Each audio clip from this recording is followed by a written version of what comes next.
מה הגבול של עזה בעצם? פה כבר מתחילה הרצועה, רצועת עזה. עכשיו יש לנו חיילים שם שנלחמים, ואחרי שהם יסיימו את הלחימה. אנחנו נעבור לפה? האמת שלא אחרי, ביחד.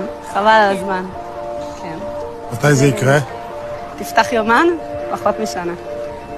זה בטוח. פחות משנה את וכמה? 7 ילדים? אני 7 ילדיי, בעלי, ולא רק אנחנו, יש מאות משפחות. איך קוראים לך?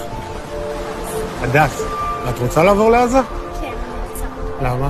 שאנחנו נהיה שם, שאנחנו נהפוך את זה למקום הכי יפה בעולם. מה אני גאה 7 ילדים? כל ילד יקים יישוב, מה זאת אומרת? הם כבר הקימו.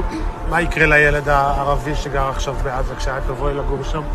הוא נראה לי ילך לארץ אחרת, זה הארץ שלנו, ואנחנו צריכים פשוט להיות פה. וזה עובדה, זה כתוב לנו, זה ציווי מהתורה לראש התא. לאיזה ארץ ציפי לו ללכת, למשל? לא בארץ ישראל. אנחנו עכשיו נמצאים באיזשהו מהלך אלוקי גדול, לקראת גאולה גדולה. זו זכות להיות כאן. אתה רוצה להיות שכן שלי?